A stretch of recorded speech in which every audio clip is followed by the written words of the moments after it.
จังว่าบุญที่เฮ็ดง่ายๆมันจังเป็นบุญบ่มีการฆ่าสัตว์ตัดชีวิตบ่มีกินเหล้าเมายาบ่มีของมหรสพครบงานอิหยังเออสัตว์ตายตัวหนึ่งก็บ่มีในเจตนางานของเฮาเองนั่นบ่ล่ะแต่ว่าที่เป็นอาหารที่มันใส่สัตว์จังซี่เฮาก็ไปซื้อเอานำตลาดนี่ล่ะง่ายที่สุดแล้วเป็นการให้ทานที่บริสุทธิ์คนให้ทานเรียกว่าคนให้ทานก็บ่ได้มีจิตใจขุ่นมัวในการว่าได้ฆ่าสัตว์ได้กินเหล้าเมายาแล้วก็บ่มีหยังวุ่นวายในเรื่องจ้างหนังจ้างหมอลำมหรสพนั่นๆนี่ๆบ่ได้จัดพิธีเพื่อสิต้อนรับผู้ใหญ่ผู้มีเกียรติมันมีเกียรติมันเลวกว่าคนทั่วไปพุ่นเนาะพวกมีตำแหน่งนั่นสาระเลวยิ่งกว่าพวกเฮาอีกเออเชิญท่านนั่นเชิญท่านนี่ท่านแม่มึงบอกมันเลวกว่าเฮาอีกเนาะอะไรจังว่าเรียกว่าปฏิฆาหกกับบริสุทธิ์มคทายกกับบริสุทธิ์จักมคทายกว่าคือพวกเจ้านั่นแหละเวลาให้ทานของที่ได้มาด้วยทานก็บ่มีการฆ่าบ่มีเจตนาในการที่ให้ชีวิตสัตว์ตกหล่นเสียหายบ่มีเลยผู้รับทานจังซี่ก็บริสุทธิ์นะแต่ละองค์มีแต่ทรงชาญเบิดเด้ผู้ใดทรงบ่เป็นถึงฟ้ามือหลวงพ่อโลดบ่ได้เกี่ยวกับเฒ่าบ่เฒ่าเด้เนาะโดยเฉพาะปู่ศรีเฒ่าก็หมู่ถึงรู้ก็หมู่แหละให้มันบริสุทธิ์ทั้งสองฝ่ายเวลาเฮาแล้วอีกอย่างหนึ่งก็คือว่าแต่ละคนที่เคยให้ทานเคยบอกว่าเจ้าของไปทำบุญนั่นนี่มาน่ะอาจจะทำแบบบ่บริสุทธิ์คืออยากนำฆ่าสัตว์อยากนำกินเหล้าหรืออยากนำหลายๆอย่างที่ไปขอส่วนมากพวกเฮาให้ทานขอนั่นขอนี่มันเลยบ่บริสุทธิ์พวกเจ้าเอาของหน่อยไปแลกของหลายเอา100ไปแลกล้านใส่ซอง100 1 200พูนไปขอถูกลอตเตอรี่อันอิหยังแจ็คพอตพุ่นน่ะบ่ธรรมดาได้เบาได้รางวัลที่1หรือครึ่งหนึ่ง2ตัว3ตัวแจ็คพอต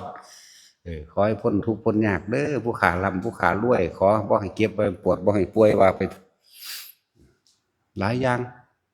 ที่พวกเขาเคยเฮ็ดมานั่นน่ะเพราะว่าขาดการได้ยินได้ฟังขาดความเข้าใจสัตว์โลกเป็นไปตามกรรมขาดสิ่งนี้ว่าอยากได้หยังเฮ็ดเอาเด้พระพุทธเจ้าเพิ่นสอนเฮาอัตติหิอัตโนนาโถอยากได้หยังเฮ็ดเอาบ่แม่นรอให้สิ่งศักดิ์สิทธิ์ดลบันดาลสิ่งศักดิ์สิทธิ์บ่ดลบันดาลหยังใดคำว่าศักดิ์สิทธิ์แปลว่าสำเร็จบุคคลกระทำการใดนี่เมื่อประกอบอาชีพการงานใดแล้วเป็นที่ประสบผลสำเร็จและเอิ้นศักดิ์สิทธิ์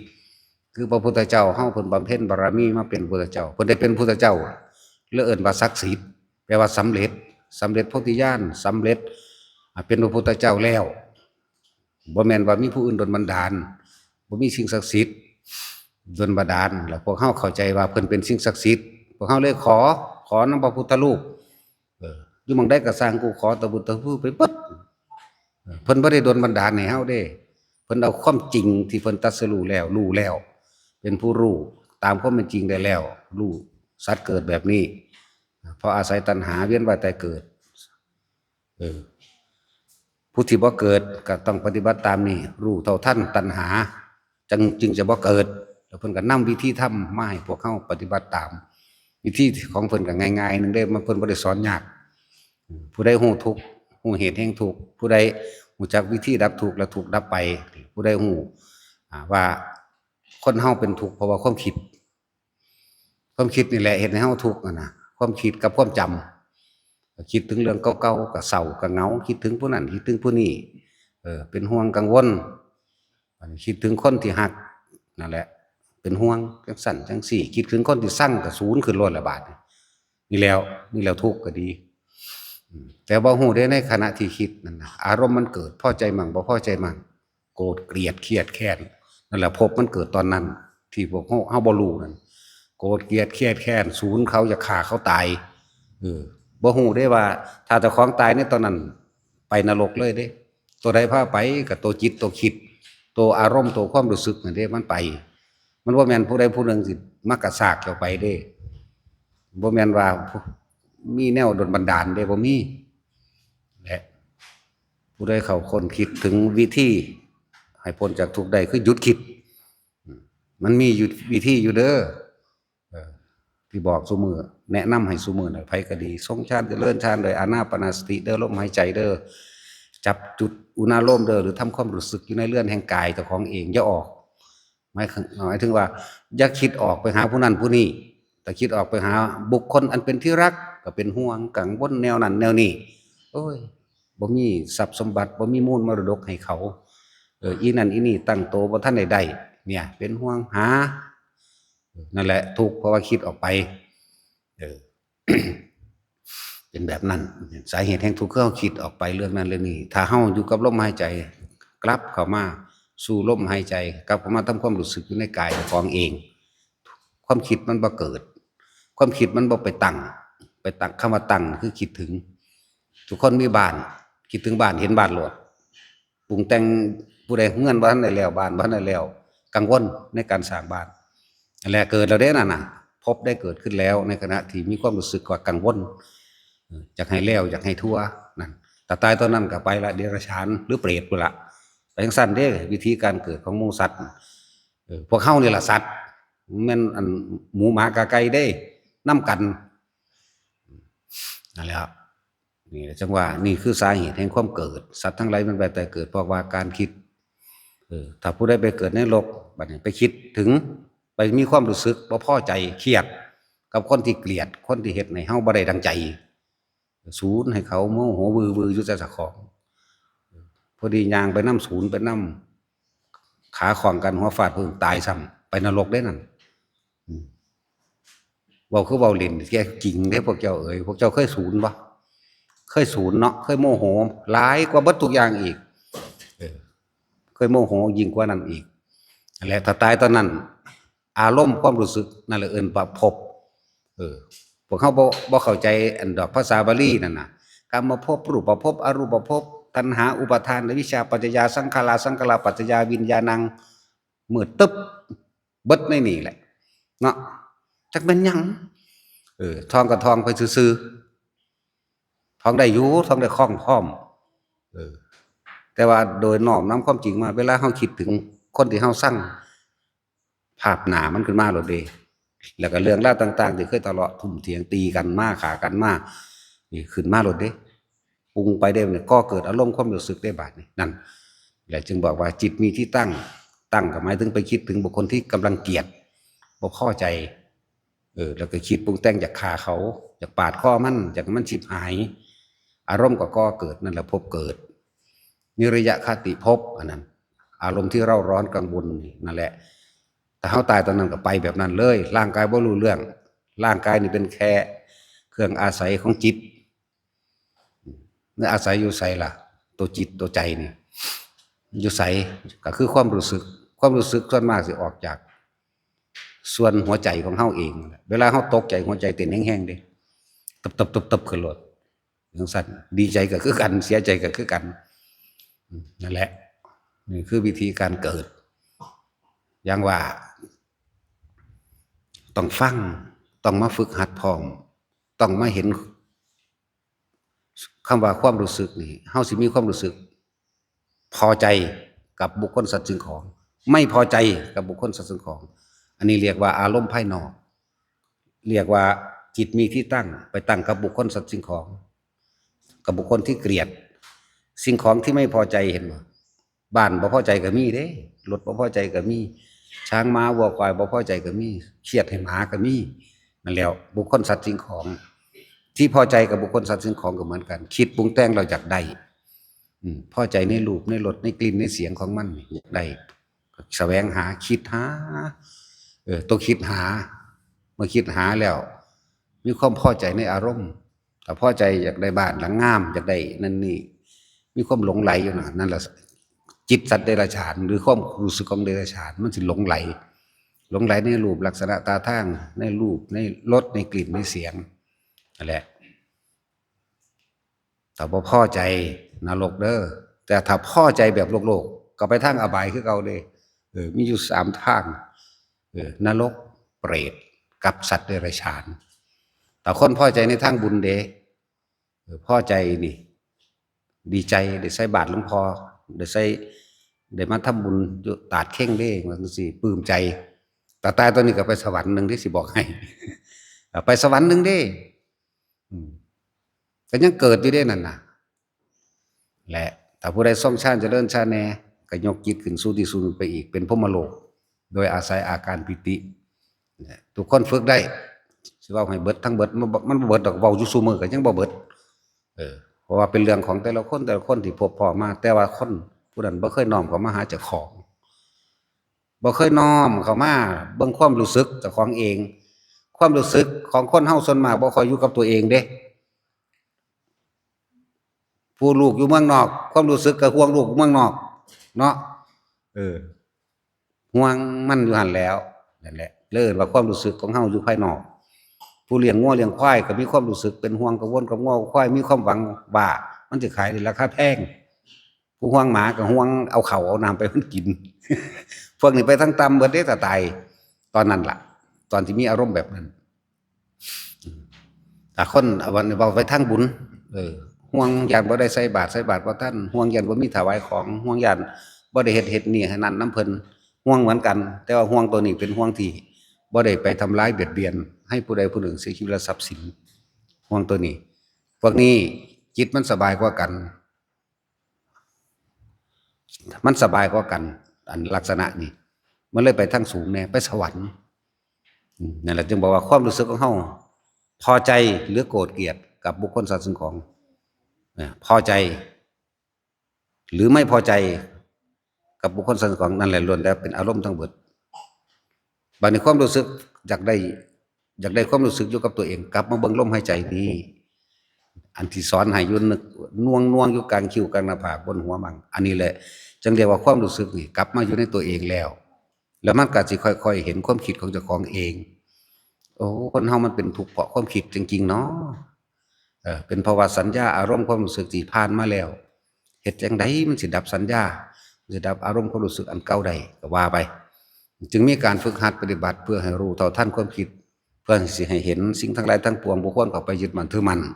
เพื่อสิให้เห็นอสังขตธรรมแปลว่าจังไดแปลว่าไม่สังขารแปลว่าคิดถ้าคนเฮาไม่คิดนึกปรุงแต่งแสวงหาในสิ่งทั้งหลายทั้งปวงบ่ว่าจะเป็นรูปรสกลิ่นเสียงบุคคลสัตว์สิ่งของแล้วทำความรู้สึกอยู่กับกายตัวเองได้จนเท่าตายนี่แหละมองหนทางดับทุกข์แท้ๆอยู่ลมหายใจเฮานี่เองเป็นนิพพานไปเลยเรามาฝึกเอาแหละที่เฮามาทำบุญมาทำทานนั่นนี่เหมือนกับว่าเฮาอาจจะเป็นหลายอย่างที่เกี่ยวกับว่าบางที่เฮาอาจได้ผิดพลาดไปแล้วในการฆ่าสัตว์ตัดชีวิตหรือบางที่ก็อยากทำบุญอุทิศถึงญาติพี่น้องพ่อแม่เจ้ากรรมนายเวรอาจจะมีในจิตสำนึกตนเองแล้วก็บุญอันเกิดจากการให้ทานแล้วพวกเจ้าต้องบ่ขอเด้บุญอันเกิดจากการให้ทานแล้วนี่เกิดความสงบเย็นภายในตนเองพวกเจ้าทานแล้วต้องไม่ขออยากร่ำอยากรวยอยากใดอยากดีอยากมีอยากเป็นการอุทิศผลทานบุญกุศลกรรมดีนี่จึงจะเป็นไปนี่จึงบอกว่าทานที่บริสุทธิ์เฮาบ่ได้กังวลเรื่องฆ่าสัตว์เฮาบ่ได้กังวลเรื่องลับเฮาบ่ได้กังวลเรื่องมหรสพครบงานบ่ได้กังวลเรื่องที่เอาใจประทานบ่ได้กังวลใดๆทั้งสิ้นทีนี้ก็เลยว่าคนจะขอนั่นขอนี่เด้อเวลาเฮาอุทิศผลทานบุญกุศลกรรมดีถึงมารดาบิดาญาติเจ้ากรรมนายเวรหรือสรรพสัตว์มันจังสิเป็นไปตามเจตนาที่เฮาอยากให้มันไปเฮาได้ทานผาจังซี่บ่อานิสงส์มันหลายพอดอกถ้าสิเว้าเรื่องอานิสงส์เพราะว่ามันเป็นสังฆทานพระเฮามันก็หลายกว่า400กว่าพุ่นมาบ่ทันเบิดเด้นี่มาอยู่นี่ก็สิประมาณ100จักหน่อยอยู่ดอก101 102แล้วมั้งแต่มาเบิดก็126พุ่นแล้วอย่างหมู่สงฆ์คณะสงฆ์ก็หลายและหมู่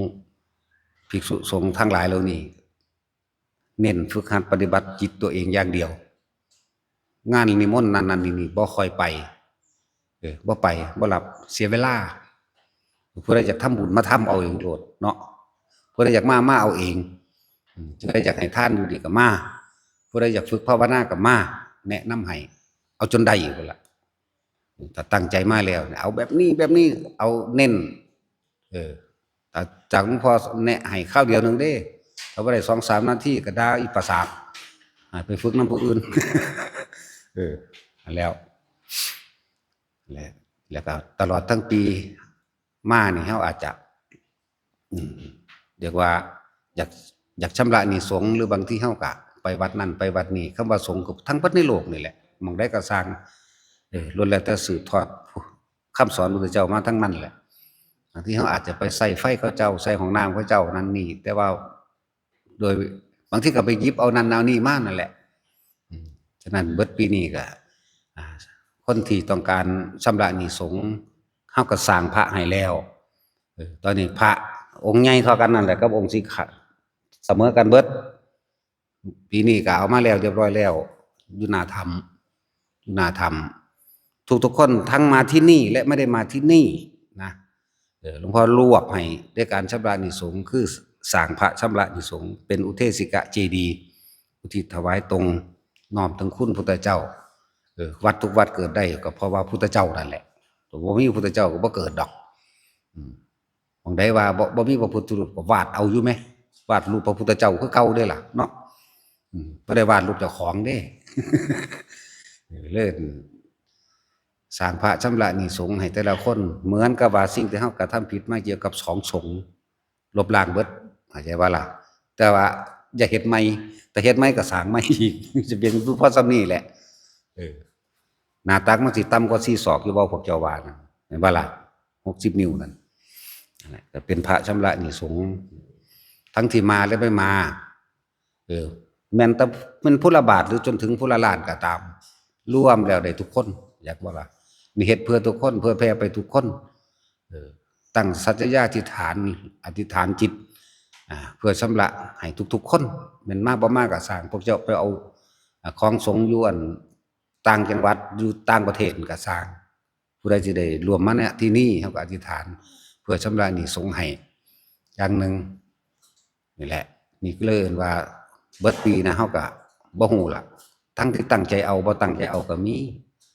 ชำระหนี้สงฆ์ให้ก็เลยอาศัยว่า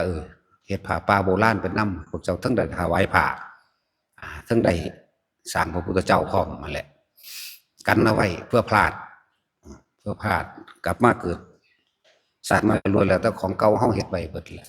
เหมือนกันล่ะเฮามื้อนี้เฮ็ดหยังไว้กลับไปนอนแล้วนอนหลับซ้ำตายเด้อคนตื่นขึ้นมากลับไปเฮ็ดของเก่าของเมื่อวานเข้าใจว่าล่ะเหมือนกันเลยกับศาสตร์ที่แล้วเฮาเฮ็ดหยังไว้ศาสตร์นี้ได้มาเกิดใหม่ก็เฮ็ดของเก่าน่ะบ่ได้เป็นของใหม่ดอกสิ่งที่ใหม่คือธรรมะเด้อ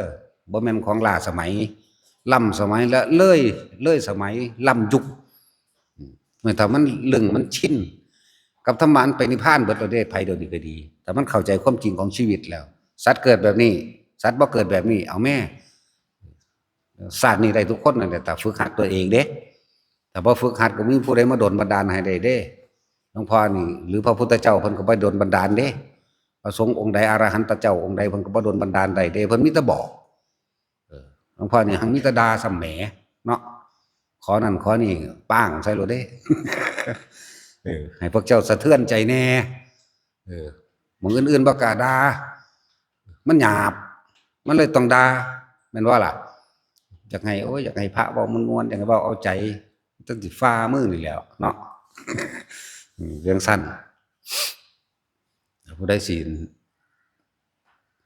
ชำระหนี้สงฆ์ก็สร้างพระให้แล้วผู้ใดอยากเห็นก็อยู่พุ่นเด้ออยู่หน้าถ้ำเฮ็ดมณฑปอยู่พญานายเราเฮ็ดอยู่พุ่นล่ะนายสร้างใหญ่ชำระหนี้สงฆ์อยู่พุ่นจากต้นปีมาจนว่าสิ้นปีก็จบบัดนี้ก็จะเฮ็ดใหม่เลยระวังเอาตัวเนาะส่วนการถวายผ้าต่าง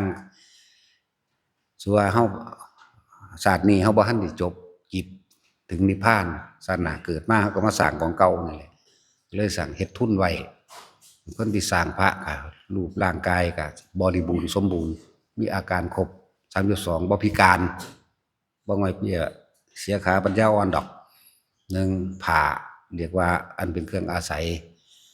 อาหารยารักษาโรคเครื่องนุ่งห่มที่อยู่อาศัยตลอดทั้งเครื่องอำนวยสะดวกทุกคนได้เฮ็ดครบเบิดอยู่ในนี้แล้วก็ได้สงเคราะห์โลกไปพร้อมบ่ว่าสิเป็นเกี่ยวกับทหารการปะทะตามชายแดนจังซี่เงินที่ทุกคนบริจาคมากกระจายออกไปสู่ทหารหลวงของชาติตลอดทั้งผู้อพยพผู้ถูกผิดภัยสงครามและคนทุกข์คนยากคนป่วยหลายแบบหลายอย่างก็ดอกถ้าผู้ใดติดตามก็สิฮู้สิเห็นว่าหลวงพ่อเฮ็ดหยังนะเฮ็ดไปให้ทั้งเบิดนี่คือกระจายบุญให้พวกเจ้าทั้งเบิดกระจายออกนะและเฮ็ดไว้ไปทางใดก็สิเรียกว่าบ่ตกอับก็แล้วกันคนมีบุญไปทางใดบ่ตกอับดอกแต่ยิ่งคนทรงชาติก็มีปลอดภัยแคล้วคลาดจากอันตรายทั้งปวงอีกทั้งหมู่ม่านทั้งหลายบ่อาจสามารถทำอันตรายใดได้ผู้ใดได้ประสบพบเหตุด้วยตนเองแล้วก็สิลึกซึ้งเข้าใจในตนเองบ่ได้บรรยายยากเลยสำหรับผู้ใดเห็นมาแล้วพบพ่อมาแล้วมีแต่อยากให้หมู่ฝึกหัดปฏิบัตินำเป็นจังซั่นสำหรับคนที่อยากชำระนิสงส์ก็ให้ชำระไปแล้วล่ะพุ่นละบัดนี้มีงานอีกทีนึงก็15ค่ำเดือน7เป็นวันจุติจิตของพระพุทธเจ้าเฮาเป็นวันจุติจิตเคลื่อนที่จากเทพสันดุสิตมาเข้าสู่พระคันมารดาอันนั้นมื้อนั้นสิเป็นมื้อที่เฮาเฮ็ดเพื่ออุทิศให้แด่มารดาได้7ชั่วโคตรเข้าใจก็ว่า7ชั่วโคตรบ่เฮาเกิดชาตินี้นี่นับจาก1แล้วก็ถอยหลัง2 3 4 5 6 7ในมารดาแม่เฮาเองทั้ง7ชาติขึ้นเบิดแม้เพียงข้าวเพียงแค่1ทัพพีน้ำเพียง1ขวดหรือผ้าแค่ผ้าเช็ดหนาวนี่ได้ทั้งนั้นเด้อเพราะมันเป็นมื้อพิเศษอาศัยพุทธานุภาพของพุทธเจ้าแล้วก็เป็นพุทธาธิษฐานที่พระองค์ได้เฮ็ดไว้อยู่ในตำราก็มีอยู่ในอุลลัมพนสูตรพวกเจ้าไปค้นเบิ่งเอาอยู่ในพระไตรปิฎกเขียนว่าอุลลัมพนสูตรที่พวกเฮาเคยได้ยินได้ฟังที่มาก็มีว่าพระโมคคัลลาดับไฟนรกแต่ว่าเฮาบ่รู้จักเป็นหยังคือดับไฟนรกเพิ่นซอยแม่เพิ่นภาษาลิบุตรผู้นี้โมคคัลลาภาษาลิบุตรพระมหากัสสปะหลายองค์อยู่เด้พระกัจจายนะมื้อนี้นี่แหละมื้อนั้นเป็นมื้อพิเศษอาศัยกำลังของวงสงฆ์อาศัยพุทธาธิษฐานของพุทธเจ้าพุทธบารมีพุทธเจ้าเฮ็ดให้ผู้ใดระลึกสำนึกบุญคุณของมารดาบิดาใน15ค่ำ7ก็สิพาเฮ็ดอีกทีนึงแล้วก็สิมีการสร้างพระชำระบ่แม่นสร้างพระชำระหนี้สงฆ์เฮาสิเฮ็ดทุกสิ้นปีอยู่แล้วแต่ว่านั้นเฮาสิอุทิศเป็นอุเทศกเจดีย์ระลึกถึงคุณของพุทธเจ้า1ระลึกถึงคุณของมารดาบิดา1แล้วก็อุทิศส่งบุญให้กับมารดาบิดาเป็นต้นแล้วก็นอกนั้นก็เป็นบริวารก็มีอยู่ดอกคือมื้อนี้เฮาก็คือสิหิวข้าวล่ะคือนี่เนาะถ้าผู้ใดทรงฌานเป็นแล้วก็ทรงไว้เด้ออยากสิพาอุทิศบุญอุทิศผลทานบุญกุศลกรรมดีที่พวกเฮาเฮ็ดมาแล้วบ่ได้มีพิธีหยังอีกเด้มีแต่เว้าไปเลยเด้นี่ล่ะเทศก็แปลว่าบอกแปลว่าสอนแปลว่าแนะแนวแปลว่าเว้าให้ฟังจักว่าล่ะเอาตั้งใจปลุกหมู่พระกับพนมมือเบิดนี่แหละ